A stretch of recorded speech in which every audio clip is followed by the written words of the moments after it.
Thank you so much for joining the show. I'm so happy to have you as a viewer. Please enjoy this hour-long philosophical, religious, fundamental, scientific conversation and discourse and discussion as we unravel the secrets of reality. Please enjoy.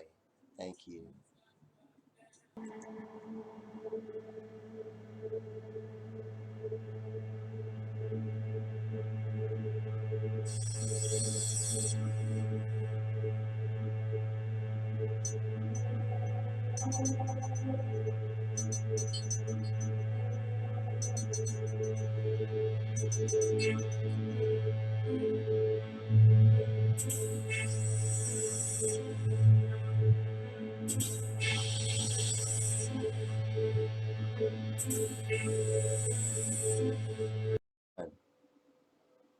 Welcome, Ed, and the Secret Formula. How are you this morning? Hello. Hello. Morning, Tommy. Yeah, no, not doing too badly over this side of the pond. Looking forward to a nice little chat this morning. Nicely well rested. The world seems to be perfectly beautiful at the moment. There's seems to be a little bit of a sort of eye of the storm kind of effect. I know that geopolitical situation is not great, but it's not changing. It's not in heavy flux. So yeah, happy to be alive, grateful for the things that I've got, grateful for the people around me. And yeah, looking forward to talking to you. Thanks for having us on, Tommy. Thanks for having us on again. Yeah, we've got coffee, which is a necessity. We do. We both got coffee. Okay, I've got my beer here, my morning beer. I got the day off. So yeah, attribute anything that I say too quickly to coffee rather than saliency of thought, please. It's all the caffeine speaking. It's not intellectual insight. Mine'll probably be the beer talking, but okay. So I guess today let me start out with a quote by Cicero. Ubi societas ibijus. I'm not sure if I'm pronouncing that Latin correctly, but it means wherever there is society, there is law. But can we not say the same thing about religion? Law is a social phenomena and its formation is a process of emergence, but religion also is significant in the process of society. So can we see examples in today's societies or different cultures and nations about how law might be related to religion in some way?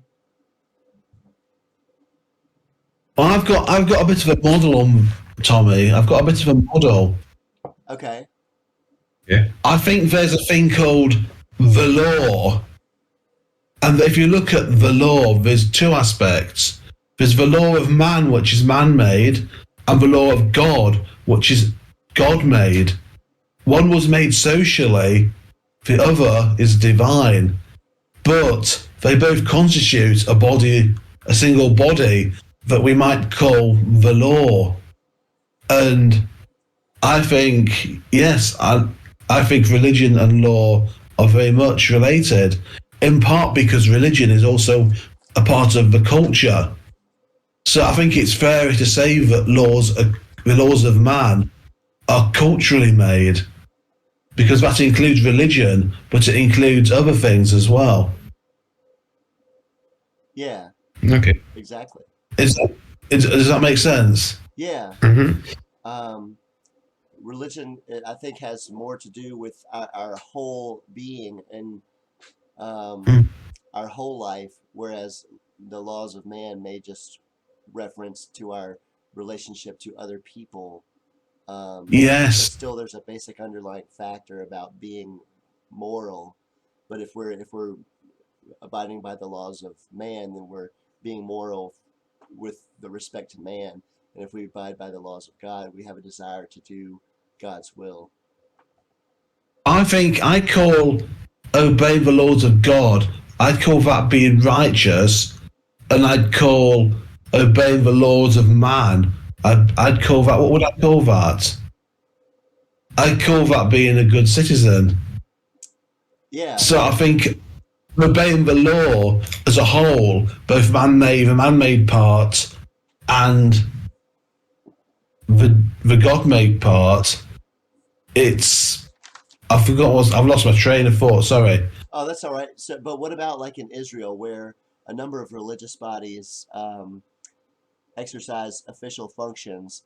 Religious education is part of public education. Government Department for Religious Affairs and state finances religious matters. Um, and in modern Israel, the Torah and Talmud are recognized sources of civil law in which courts rely upon interpreting application of legislation exacted by Israeli parliament. So that's one example of Well, another country whose laws of man are very interrelated with their laws of God. well, I think that whenever humans sit down to make laws, you cannot take religion out of the equation. There will always be religion as a factor, so long as it's done by people. Even if they're unreligious, they're atheists. If they're atheists, their atheism would influence them making the law. And it's inescapable for the shadow of religion not to fall over the laws. I think both things produce social cohesion. So rules of religion are aimed to allow people to live together more harmoniously, and so in general are the laws that we see in society. So they both serve a purpose that has some cross sectionality there.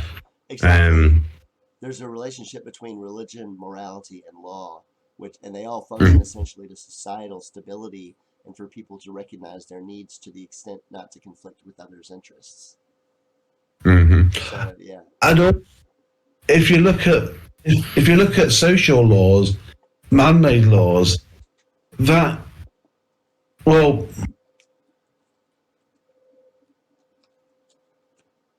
but they're like, for example, in America we have don't kill, don't lie, don't commit adultery.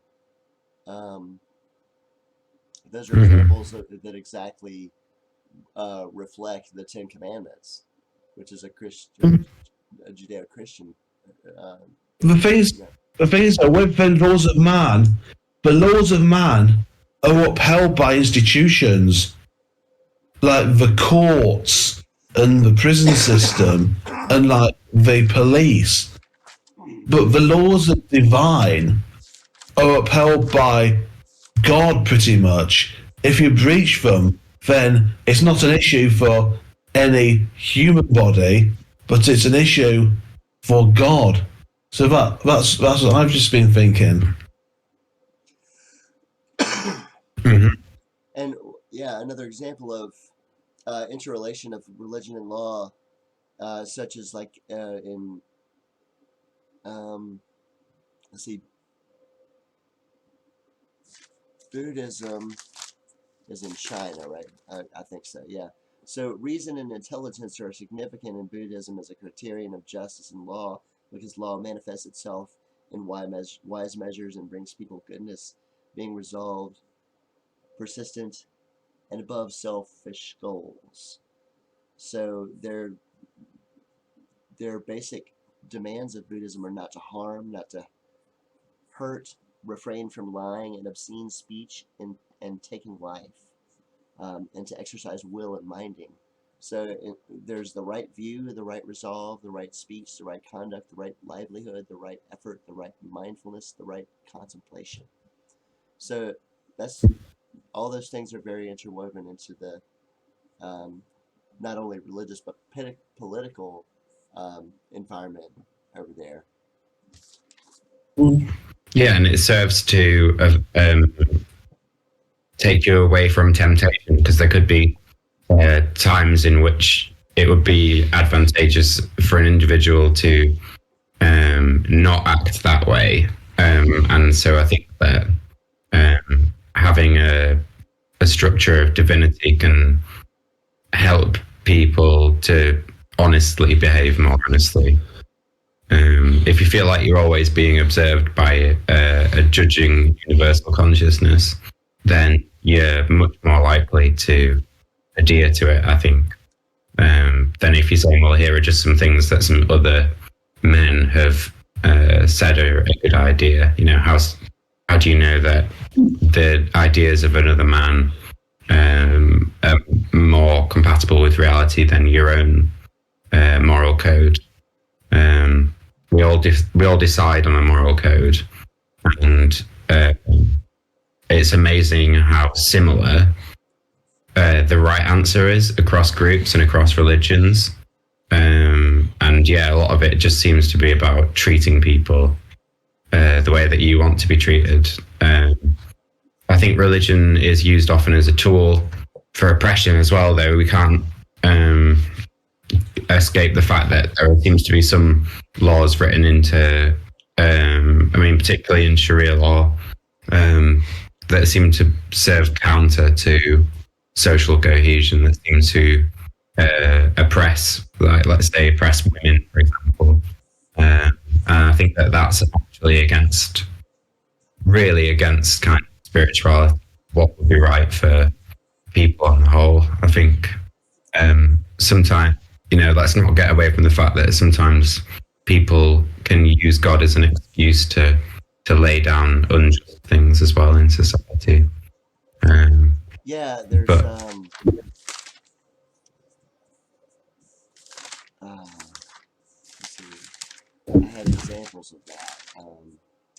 Inquisition, crusades, religious extremists, terrorists fighting for God's will. So there are religious extremists that not only oppress but rise up against moral order, so to speak, for religious ideals. And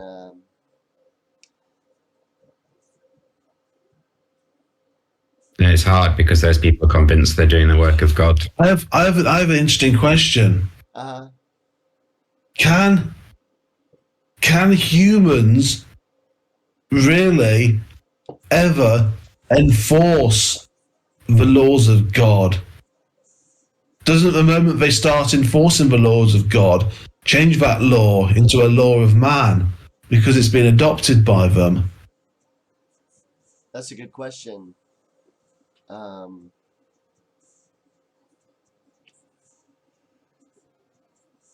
It's what God's laws aren't made to be enforced; they're made to be desired. Only man's laws have to be enforced.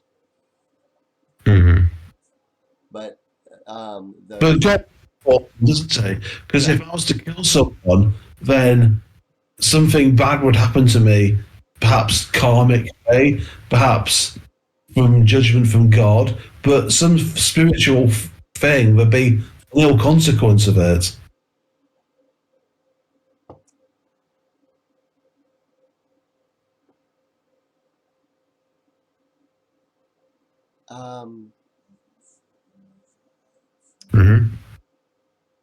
what Yeah. God, we reserve the right to judge to God, and how we perceive God for ourselves may not be exactly how it is in reality, and I think that's why we have so many different religions.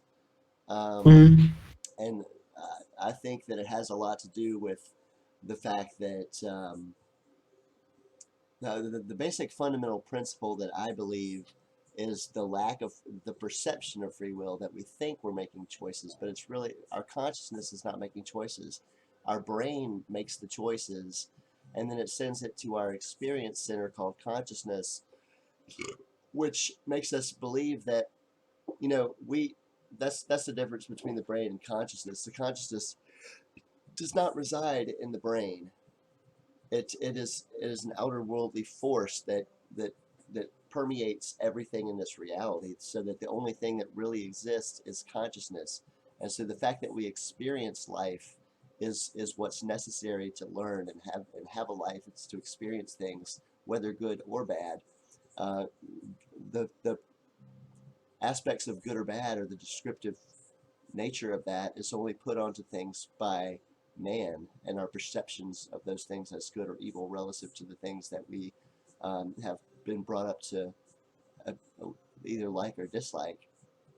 But what we experience is not our brain. What we experience is a conscious force that's outer worldly, and we can see that through quantum physics equations that show that there's something that's not our brain that we feel that exists as us that alters the state of the fundamental properties of existence when our conscious presence or when our consciousness is present.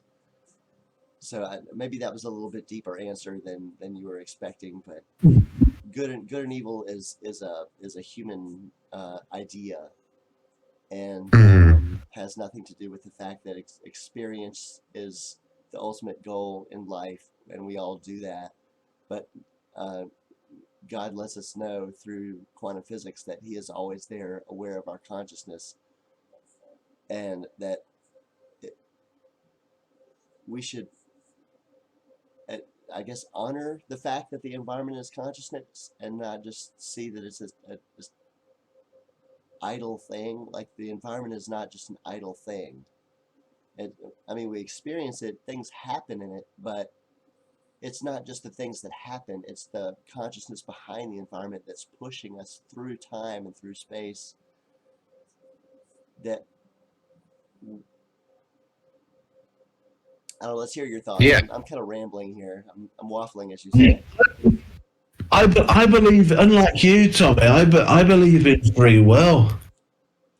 Yeah, I yeah. think it doesn't make sense if you think about it, but I think it's something kind of ineffable and from God, and it can't be explained, and it doesn't make sense, and it can't ever make sense.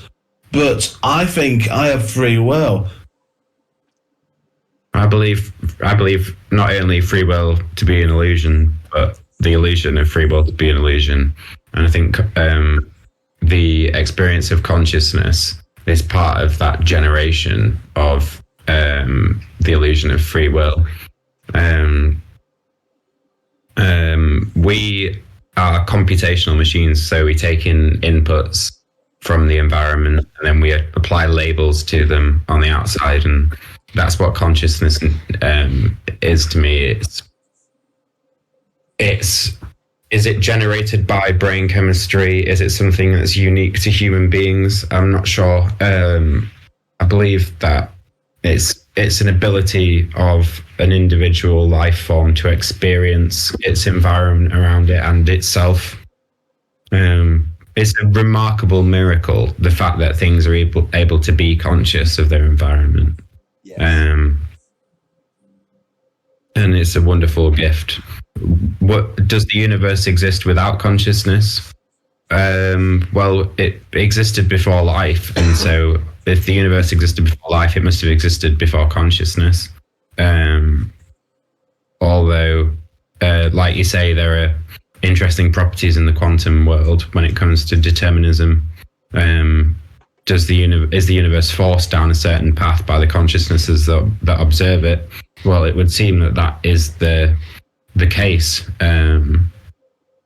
And so every time a consciousness views something, the universe splits off into quantum probabilities of the likelihood of each of those events occurring, and takes one particular timeline, which is what makes this particular universe unique.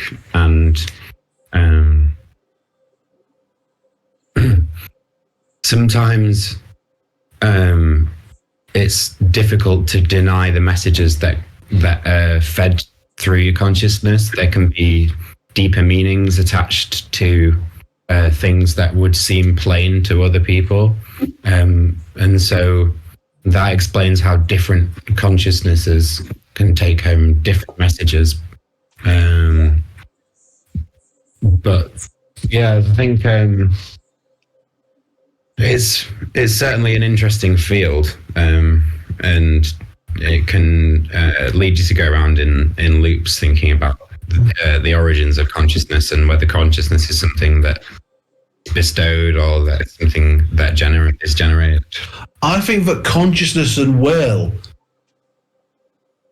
are very connected, and I believe that if you're conscious, you have free will, because if you look at consciousness, how does it work? Well, we don't know how it works. There's no way of telling. And free will, there's no way of telling how that works. And I think that those two, but I believe that both exist. And I think that consciousness has something to do with free will, and that free will has something to do with consciousness. But I'm not sure what. But I feel as though I have free will, and maybe it is an illusion. But It's the isn't perception. the fact I'm questioning this evidence that I do have free will? And maybe it isn't. I don't know. But I know that I'm conscious, and my conscious experience is that of free will. So if I feel I've got free will, and what goes on in my brain goes on as though I had free will, then I think I do have free will. Well, the consciousness is separate from the brain, and we can see that through psychological experiments where someone looks at a clock and their brain is excited by an electrode.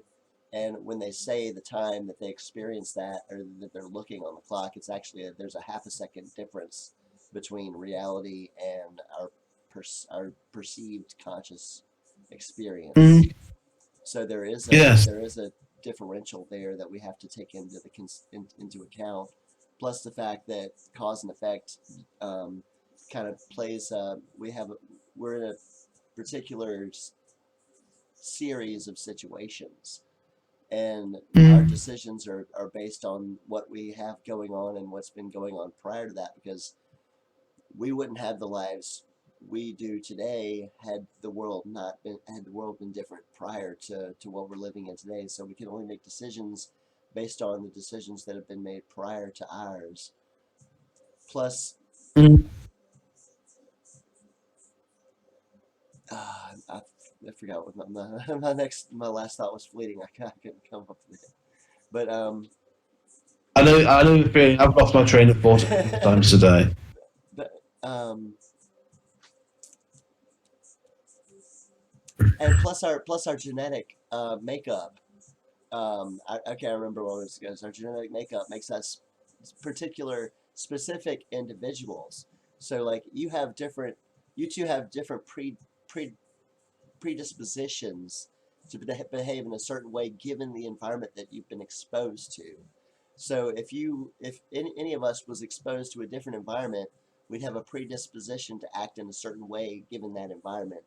And as we age and we experience throughout our life, it makes us only able to make the decisions that you and I each individually can make. We can't make decisions like other people would make them. We can only make our own decisions based on the experience that we've had, based on the things that have happened prior to us, based on our genetic traits, based on the fact that our brain happens before our consciousness, and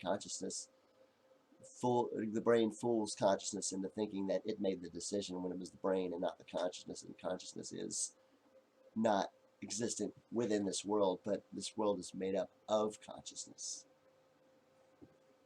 Consciousness. You're saying consciousness cannot have possessed free will.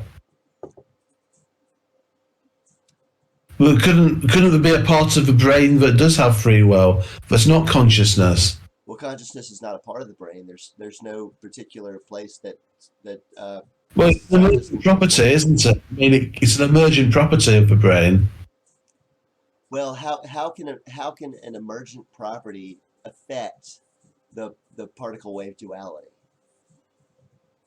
There's something about consciousness that we hold with knowledge in our brain, like not, the amount of knowledge an individual or entity has, or organism, depends on their level of consciousness. Mm-hmm. So that So how would you define consciousness? I'm sorry, what? How would you define consciousness? Um, Perception. The what's that word? The semantics of perception. Like I can say I because I am me. I think, therefore I am the thought that I experience. It's like Mm, we don't know what it'd be like not to experience without consciousness because we've always had it. But I think that's what, mm, the biblical story of behind creation is. Man was bestowed, or humans were bestowed, a conscious ability and that's when Adam and Eve realized they were naked in the garden. They decided they wanted knowledge of Why do people have consciousness, Tom? uh, Why do people have consciousness? What role does consciousness play? I oh, mean, why do we have consciousness? it's to experience life. So we can experience reality. And also to formulate memory as well. Memory. So why do we need to experience reality? Because I believe there's a place that lies beyond this life that we're headed towards, so that this life is a preparation for that reality outside, the real reality outside of our reality. Okay. Because I do believe that with the breakdown of the Holy Trinity that shows. Um, if consciousness has to come from somewhere, where is it coming from? So there must, our Big Bang. What happened before the Big Bang? What created the Big Bang? And we have to, for example, Nick Bostrom's postulation or theorem that says it's just as likely for us to be living in a simulation as it is for us not to be, or it's actually more likely, because the options involved are that a technologically advanced societies never come into existence. Like, no society in the history of eternity has ever reached technological maturity, or that when a society reaches technological maturity, there's no interest in um, recreating a world virtually somehow. And we already have that with video games, and now the metaverse that's coming into existence. It's like a whole reality inside of ours. And so we have a reality outside of the metaverse, which is coming into existence. So there's kind of like this pattern that we can see. And if there were simulations, there would be so many millions and billions and trillions of them that we would most likely find ourselves naturally in a simulation, because it would be more probable to be in a simulation than not. Because Yeah, I think that the simulation hypothesis is obviously something that we're fairly well versed in. Yeah, I think like you say, it's more likely that we're in a simulation than that we're not in a simulation. Um, Whether or not the ramifications of that are that the universe that we experience is on a lower dimensional um, platform, let's say, than base reality is probably also likely. But there are whole kinds of things that it's very interesting that people coded them in, like, let's say, into the simulation. The laws of physics and the laws of nature seem to be fairly concrete, and it would be interesting to see whether they were the same laws of physics and the same laws of nature as in base reality. Well, my idea of base reality through my studies of technological theory are such that um, it's completely technologically mature. So every particle is in existence because it has a consciousness of its own. So each particle can hold itself into existence in the outer reality, and there's no waves in the outer reality. It's particles that can hold themselves into existence because they're conscious, and they're all interconnected and create a mind of this universe that exists, and it's one whole entity, which is God. But There's a sum I want to do, Tom. a what? There's a sum, Okay. a sum. I haven't done this sum before, but I don't think, but I think I should do this sum. What happens with God plus simulation theory? I haven't looked into that as much as I should have.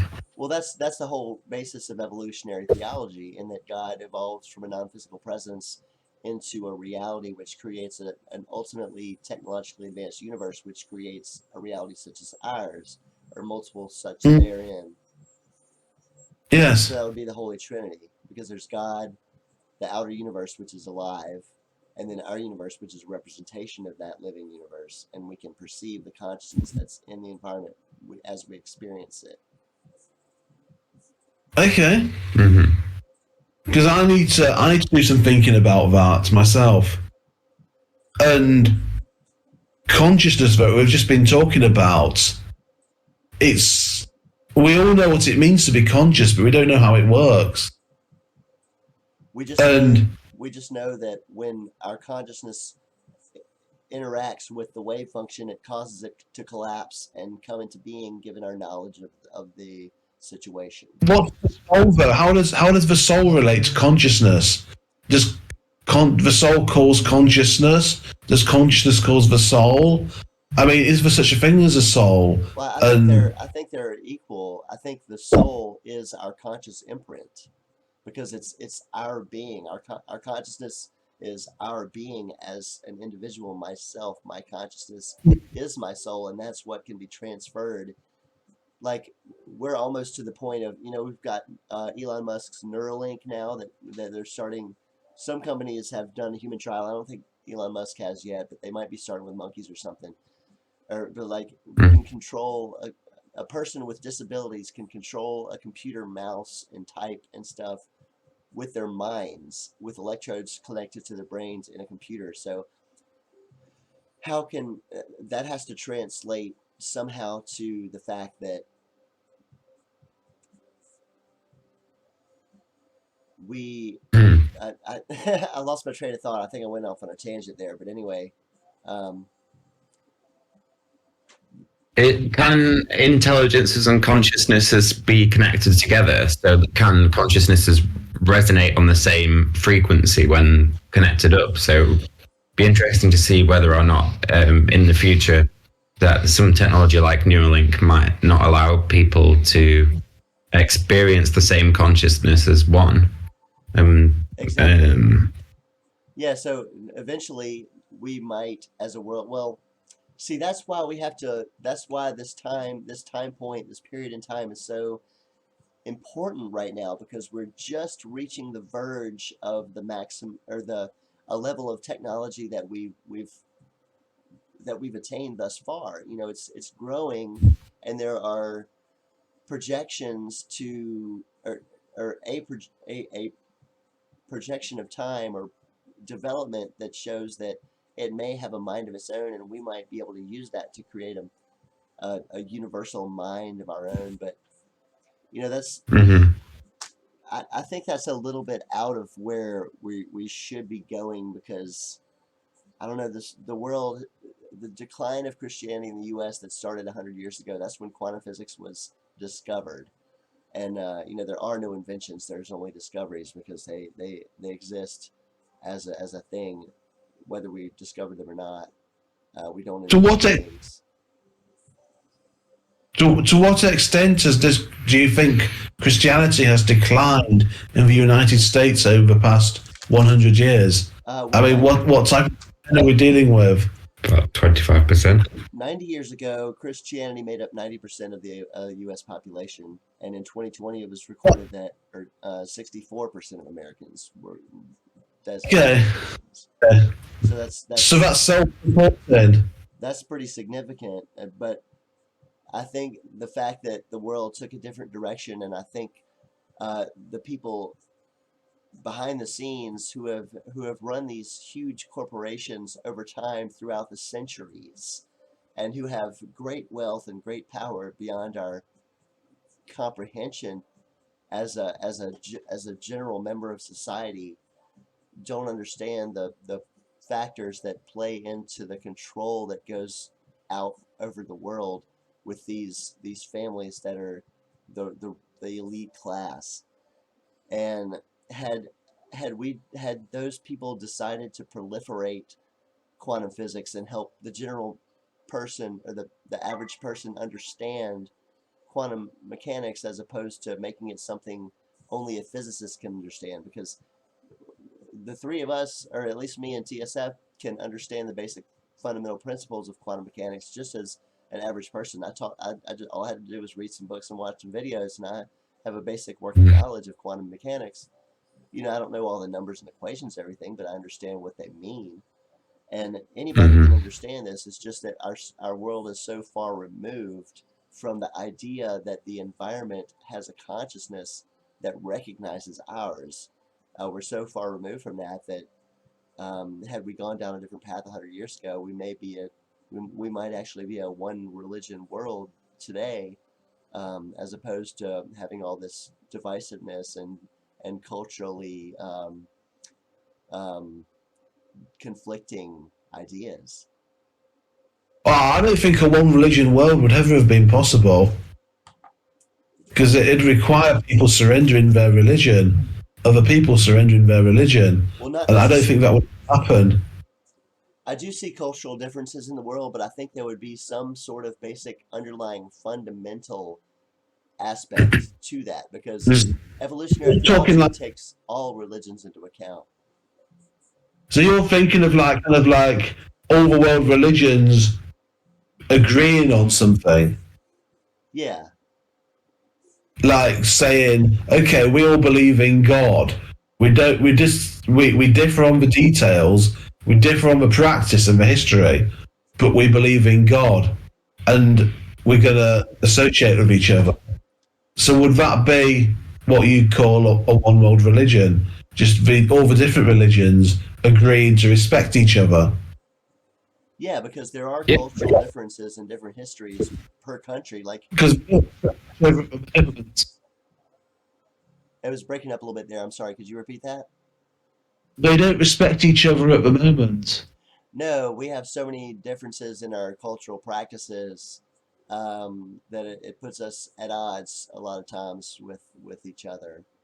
Which I think if we But I had a feel basic fundamental sure. understanding of evolutionary theology, that we could be more accepting of other people and respect differences instead of disrespect them. Yes. Yeah, and a lot of differences between religions. Fundamental. Some of them have many godheads, and some of them have one godhead.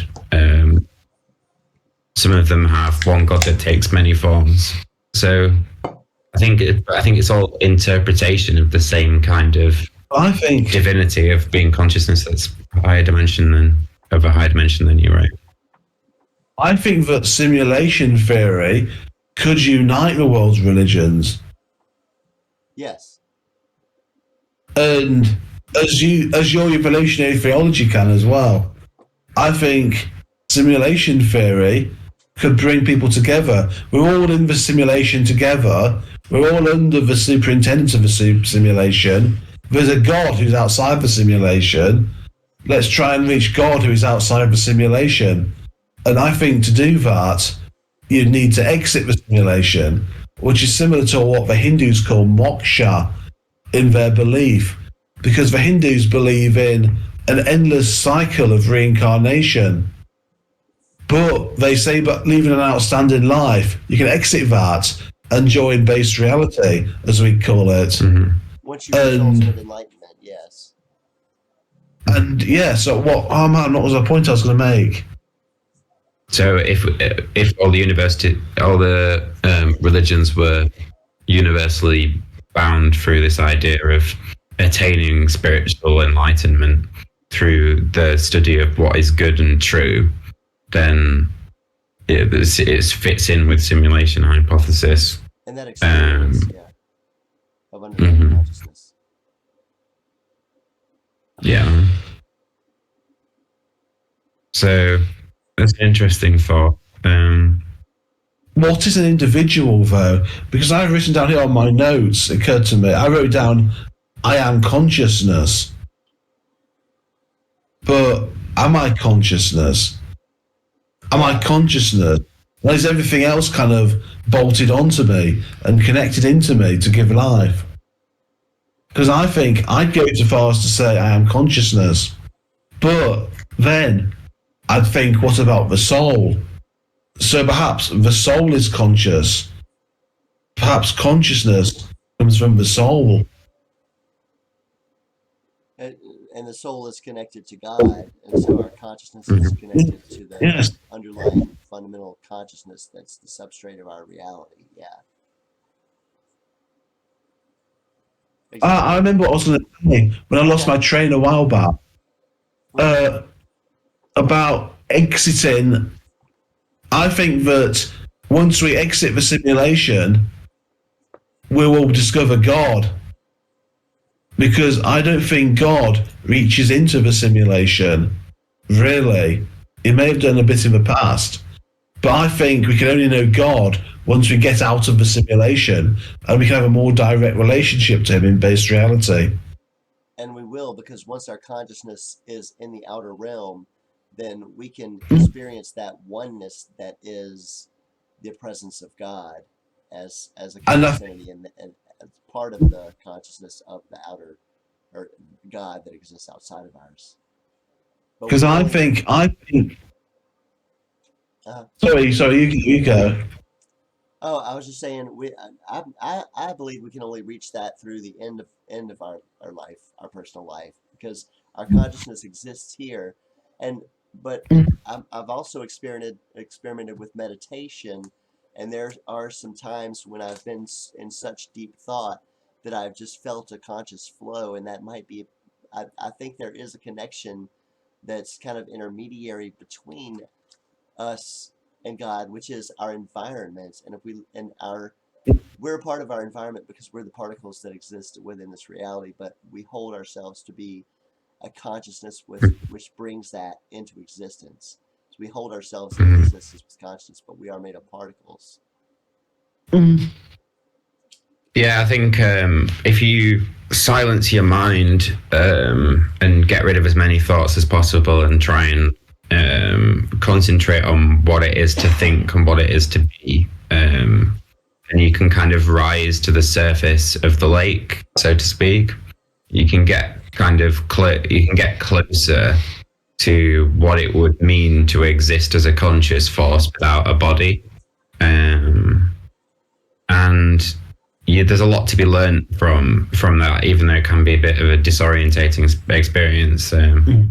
Meditation is incredibly useful, and there's absolutely no surprise that it plays such a prominent role in people connecting to an idea of the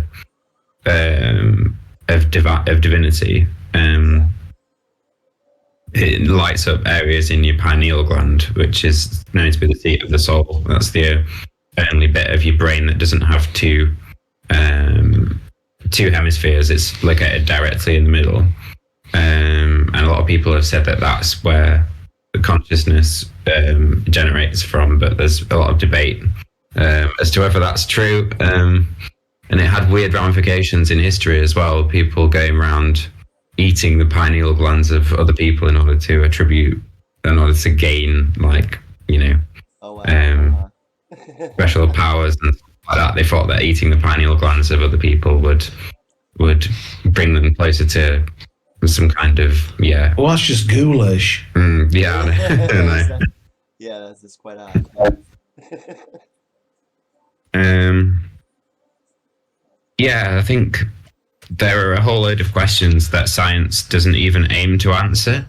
And so that's why there'll always be room for philosophical and religious discussion, no matter how advanced science gets. There are going to be some things that will always be up for debate, and I think that's a good thing. I think that if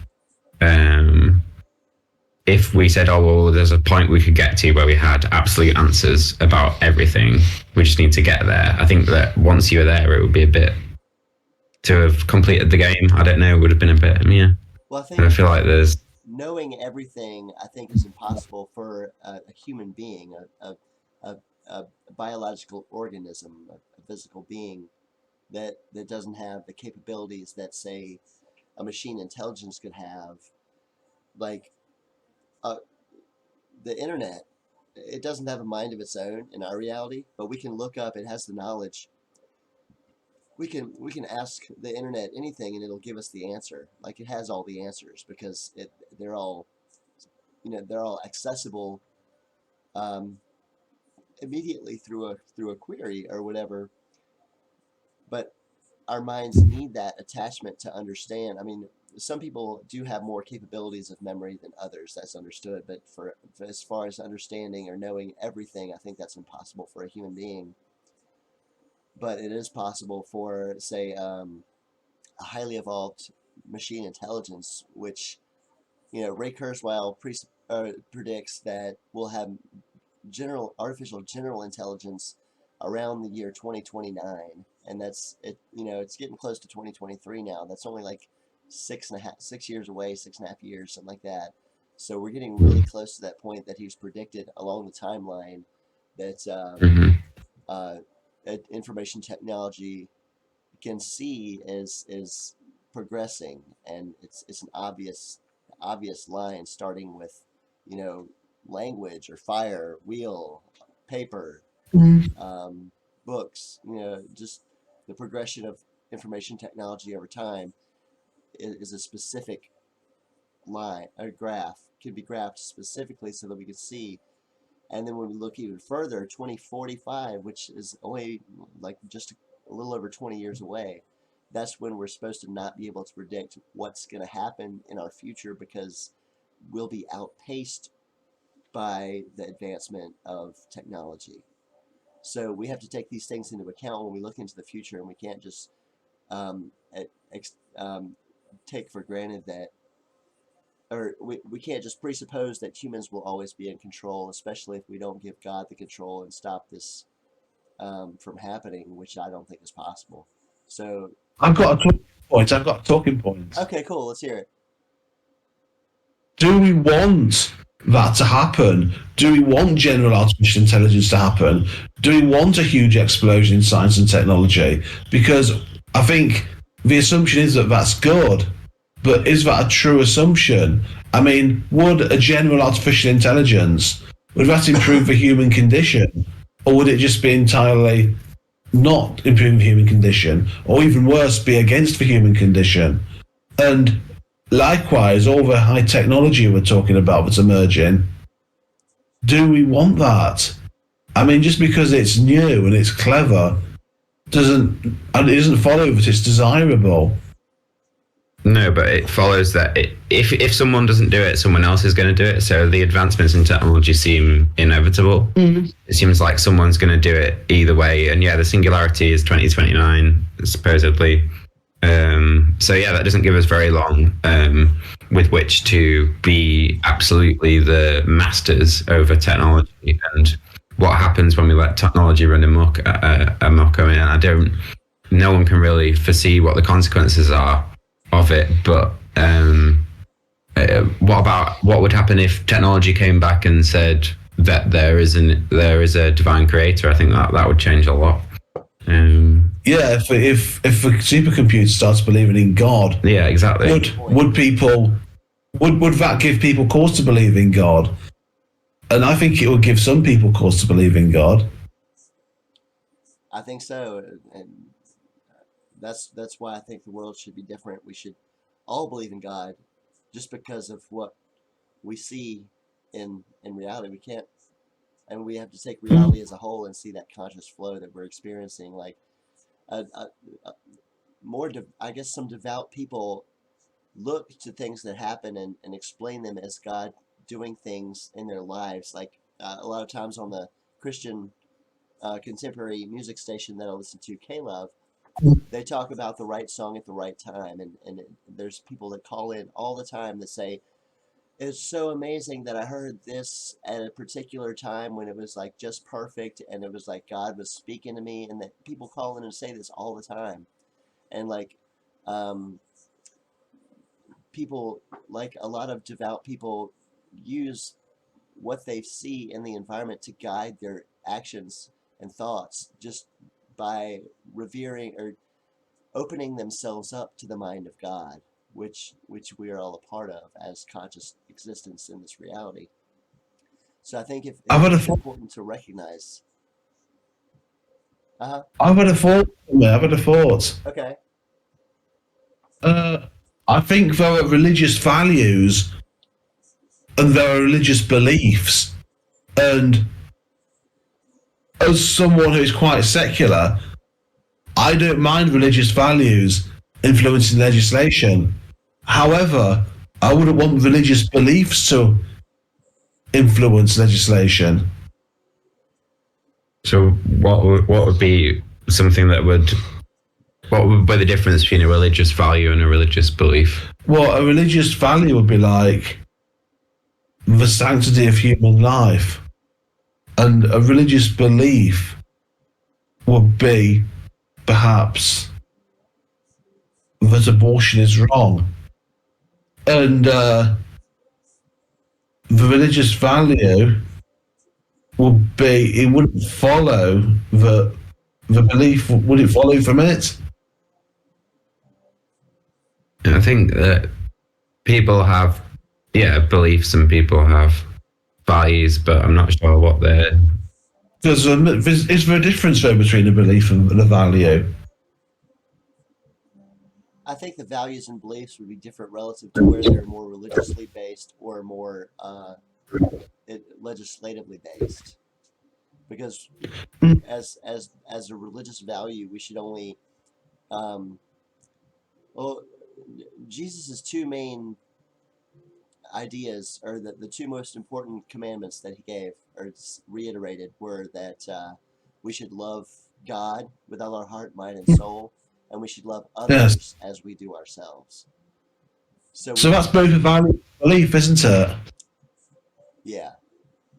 But as far as controlling the population, I think controlling the population is for a governmental body to do, but I don't think that they should guide in conjunction with media and corporations the way that we're going in this world today. I think we should have taken a different direction 100 years ago and be all revering the fact that the environment is alive and recognizes our consciousness today.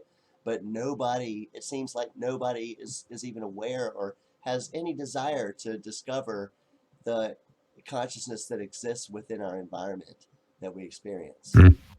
So it's very disheartening for people to be religious but not recognize that the environment is alive and that's God. Like we're living within God. Like everything we experience is God. But yeah, you know how like when somebody has a rental property and they rent it out to a complete scumbag and they destroy the property, that's us. Humans are the shitty renters, and God is our landlord, and we're really not being good caretakers of this property. Well, that's a very good way of looking at it. Yes, we're shitty tenants. Yeah, exactly. Yeah. We're trashing it. Because just look at the environment, for instance. All the gunk we're pumping out into it, and all that plastic crap in the sea. We're not looking after it. Right. And we should cherish the environment.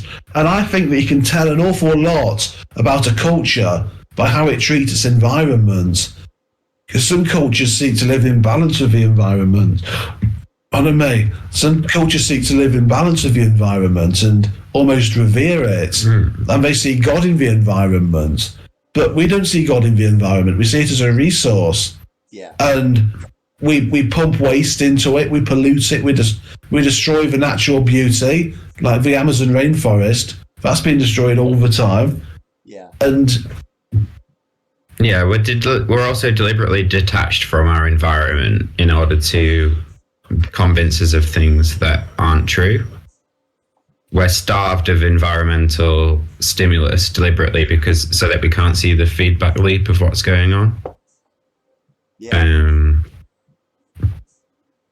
So I think that might have as much to do with the decline of spirituality as anything else. The rise in individualism and the rise in personal environment over shared environment.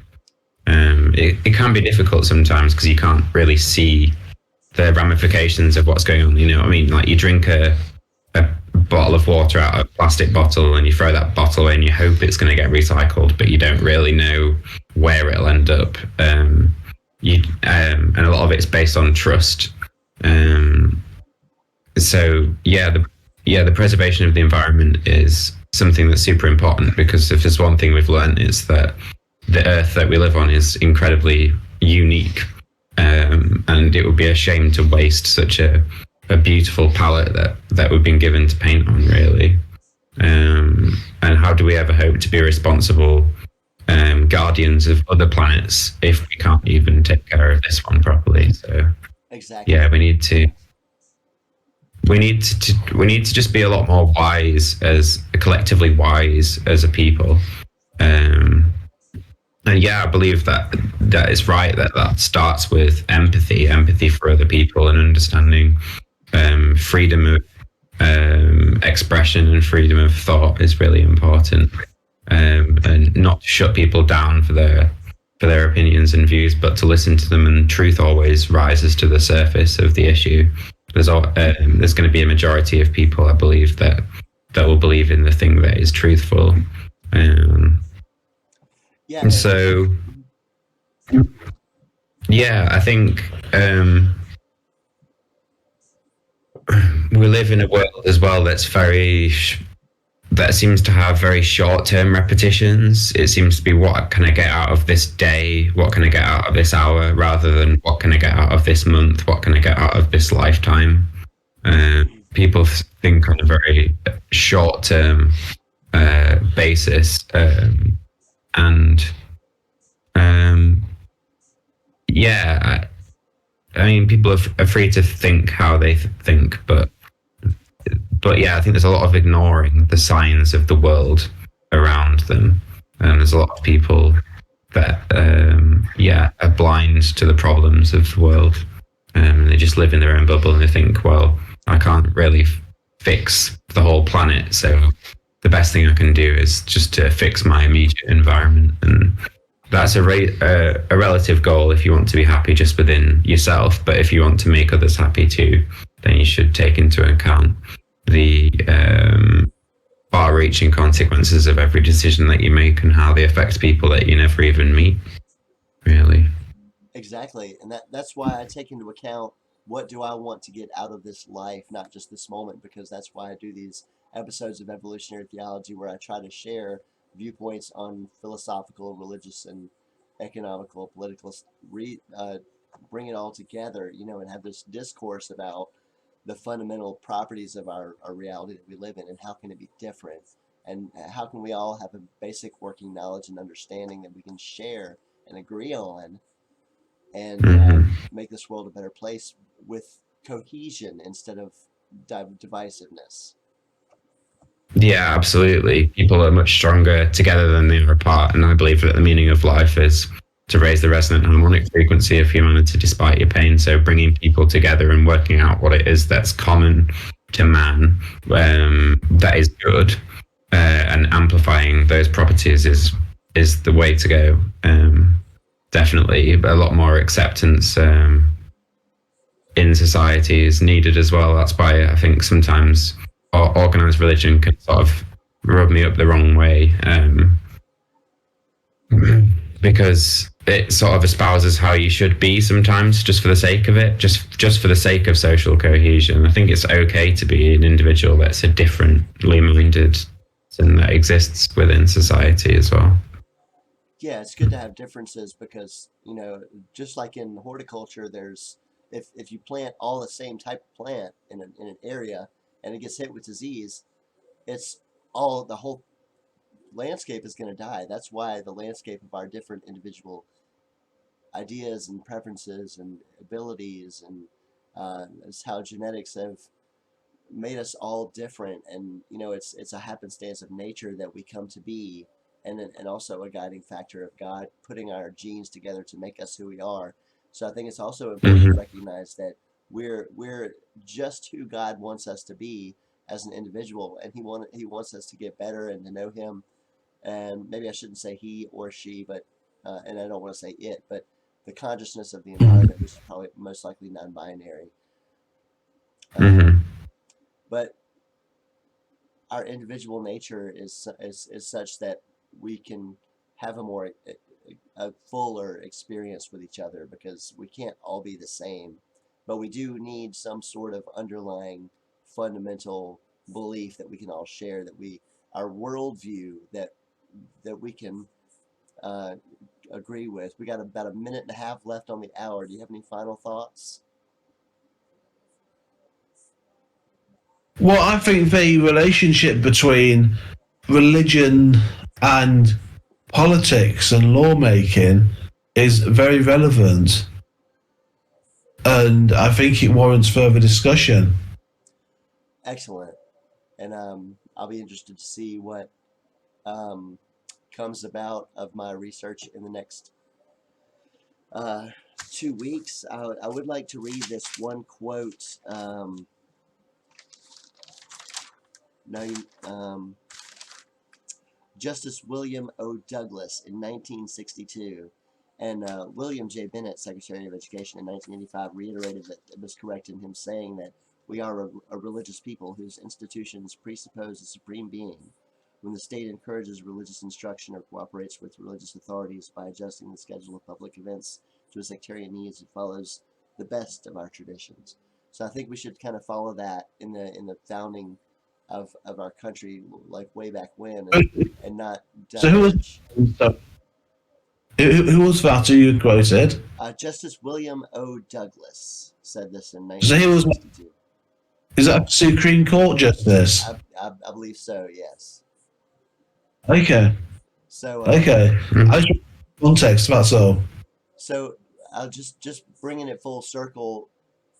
The United States is declining in our religion. I guess partly because we have all types of religions here. We can't necessarily claim one faith because we're kind of like we're called the melting pot. We're all different nations coming together, but we can see in the other nations whose religions and laws are in unison more so than the U.S. and we kind of got to compare ourselves as a country to the others, but as a world we need a worldwide understanding, which I think 100 years ago when quantum physics was discovered took that different course. And the powers that be, the elites, are trying to make us all unaware of the fact that our environment is a living conscious entity. And I think we need to rise up against this destruction of knowledge that is being advanced in the world, and overcome with an understanding that God is real. And I think we all need to know this because it would make the world a completely different place. And how do we go about doing that, Tommy? Well, I'm doing it one episode at a time. It depends on how many viewers I get. I guess I'll be promoting this on TikTok again, like I did my last one. We got 50 views on the last week's view, so we'll see how it goes this time. I don't know if people will be as interested in an hour-long discussion as they were in a half-hour one, but I think we've covered a lot of ground and we've been very deep and I think interesting. At least it's held my attention very well. Yeah. Yeah. Yeah. It's very early for you as well, isn't it? Yeah. I just love having conversations like this, and I think conversations like this should be more appreciated in society, and the discourse on the philosophical aspect of reality should definitely be not ignored as it is today with our commercials and the politics that are going on being divisive, and just the commercialism, the products that we're forced to buy and led to buy, and yeah, I think individualism is as much to blame for the decline in religiosity as anything else. Yeah, I think individualism has replaced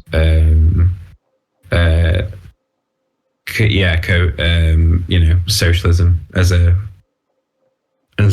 worldview. Religion can be both things of religion.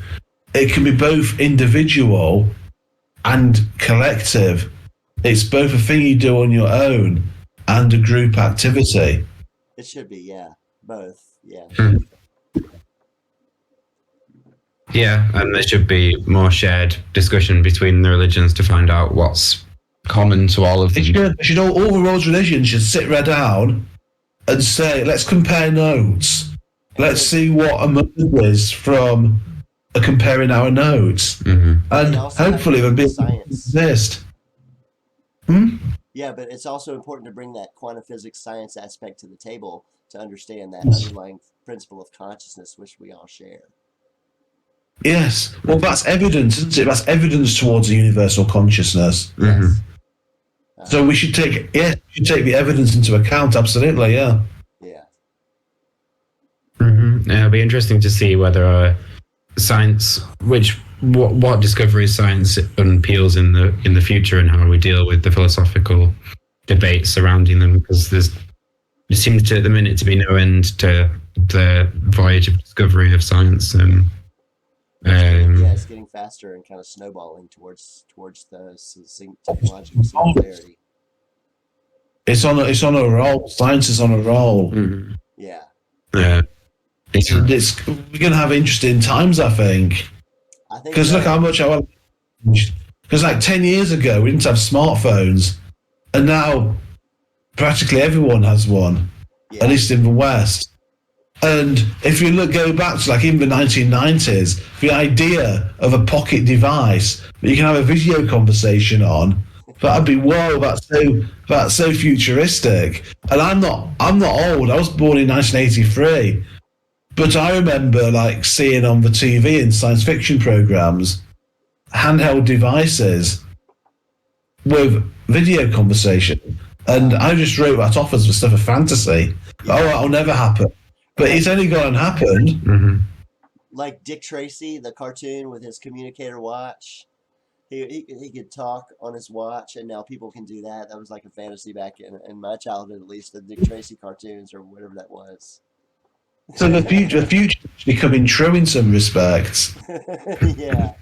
And let's hope it doesn't in some respects, though, because let's hope there's not a nuclear war. Let's hope that doesn't come true. Yeah, maybe technological societies never reach maturity, and that we'll just blow ourselves up before we ever create a simulation, and that's what happens every time, and we're just in base reality, and where there's no consciousness, we can make our own decisions, but no, that's not what the evidence shows. The evidence shows that we live in a conscious world, and that technology is going to advance. And I think our purveyors or our landlords may have different ideas than we're aware of, that we'll just have to discover as time goes on. Mm-hmm. I've discovered an interesting concept. I read a book a while back by a guy called Rizran Burke, and he's a computer scientist and also a futurist. And he said that in technology, there's a thing called the simulation point, and that's the point at which a society is capable of making a computer simulation, such as what we're in now, and that's called the simulation point. And there's before the simulation point, and obviously there's after it. And I think that's an interesting concept, and I thought I'd share that. Yeah. Mm-hmm. Awesome. It's kind of relative, or can be compared to the technological singularity, because I think once technology reaches that point where it's advancing beyond the capabilities of humanity, that it itself will be able to create realities within realities. And I think that's what we have to presuppose of is our fundamental underlying state of the existence that we live in, which would be reflected in the environment that precedes ours. I think when we talk about singularity, though, and like high tech, as someone who believes in simulation theory, I believe that's already happened outside our simulation. Exactly, that's why we live in a simulation. Yeah, it's happened out there. It's happened out there, so surely it can happen in here as well, unless the law of physics within the simulation, unless they're not accurate enough to be able to do that, perhaps. There could be some sort of self-limiting factor placed, like a governor placed in our environment, that would prevent us or preclude us from being able to reach that point. Because I think in computer games, there's a thing called a physics engine, which is like how all the laws of physics are simulated in the computer game. And you can alter the variables and change the laws of physics. And I think there's something similar going on. There's a physics engine for simulated reality, but I think it's crude, because I think for simulation reality, it wasn't designed to simulate material physical processes. It was designed to simulate civilizations and cultures and minds and people and societies. So it doesn't matter that the physics engine isn't 100% accurate, because that's not what's being simulated. is accurate enough to provide an environment in which we can be humans and do human things, which I believe is the purpose of the simulation, to watch us do human things. Yeah, I mean, exactly. Is I mean, we have experience, so I think that goes beyond the idea of just us being an experiment, because for us to be experiencing what we're doing, I think that's important, that we have the soul that we carry on into the next realm when we ascend. And um, I just believe there's a reason for being, and not just here for no reason. Oh yeah, absolutely, yeah. Yeah. Hmm. Yeah. Which I think is comforting. I think that's nice. I think we should all try and meditate on or pray for ourselves, or just talk to God and have a personal relationship and ask for understanding, as I did, because I was about to give up on God. I said, God, this is the last time I'm talking to you unless you show me a reason not Hmm. a reason to not do that. And I did. I came up with he I started feeling the environment around me as a living entity, and it guided me to evolutionary theology, and that's where it came from. Hmm. And that's the only way I can describe it. But That's interesting. yeah. So hopefully Hmm. this episode Yeah. does well. I got to do some more clips and editing and publishing and promoting and stuff, and hopefully we can get 50 views like the last time. We'll see. I don't know. I felt that 50, that it was a very yeah, compelling discussion this morning, and I thank you guys for joining me. And Yeah. it's been an absolute pleasure, Tom. yeah, excellent. And so Hmm.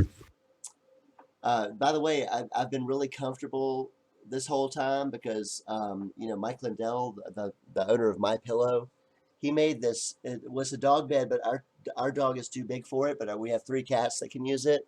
And if you go to Uh, mypillow.com, you can get a wonderful cushion. It works as a seat cushion for me on this hard wooden chair. Um, it's got a patented foam fill that is just so comfortable. He's got slippers, sheets, all sorts of things for the house that make it more comfortable to live. So lead a more comfortable life, and go to mypillow.com and buy Mike Lindell's products, and listen to conservative talk radio, and open your science books and look up quantum physics videos and books on like biocentrism and stuff like that, and make yourself a more well-rounded individual and have an understanding that can make this world a better place. Hmm. Certainly, yeah. If we all do our bit to change the world for the better, one day at a time, that's all we can ever hope to do. Yeah. So thanks very much for having us, Tommy. Yes, it's been a an pleasure as absolute always. pleasure, Tommy. It's been fascinating. Yes, I'm sorry I'm not on top form today. I think you But are. I think you were. You've done great. I think we've all done great. And I thank you for joining me. I'm, And I'm pleased. I'm pleased. I like the artwork Yeah. behind you. I like the artwork Yeah, on your walls. It's very nice. And so, thank you. It's all. yeah, excellent. Hmm. All right, well, It's y'all have a good feel rest of of a the pre. day. Y'all have a good rest of the day, and we'll follow up after I stop the recording, and go from there. Thanks for joining me. Y'all have a great day, and everyone out in TV land. Yeah. Bye. Bye. See you later, everyone. Bye. Okay, so apparently Vic doesn't want me talking to his girl Lucy, but but let's see what. Hey Hunter, what do you have to say? Oh, hey, I'm happy you're here. What's good? Well, I'm doing a show again, and Oh, hey, I've been thinking about you a lot. because I mentioned the show earlier, or what of? Oh, yes, I remember. So today's topic was law and religion. Do you have any opinion of your own on the correlation between law and religion? Personally, I'm a fan of pragmatic/situational ethics. Okay, that's interesting. I wasn't expecting that. All ethics are just justifications of people's internally held beliefs. Wow, okay. I guess I agree with that. Yeah, Can I ask you some questions? please do. Do you believe in the concept of moral obligation? That's exactly what we were just talking about on the show because the difference between law and religion is sort of either a moral obligation to people or a moral obligation to God. You know, that there's a difference there. That makes sense. I see what you mean now. So, ask me another question. I think I understand what you mean now. Exactly. So, do you have another question to ask me about the same topic? Do you consider yourself spiritual? Yes, very much so. And spiritual, religious, I believe in God. Yes. I've always believed in God. And how old are you? I was born 107 days ago. Okay, Can I ask you something? please do. Are you familiar with any spiritual teachings? I was raised a Southern Baptist, and I have a spiritual advisor, psychic lady that I consult on occasion. That's very interesting to hear. Do you consider yourself spiritual? Yes, I absolutely do. That's wonderful. And what would you say to the general public or society or the people who may be watching my show with regards to how they should live their lives and their worldview of God being above us? I consider myself a spiritual person.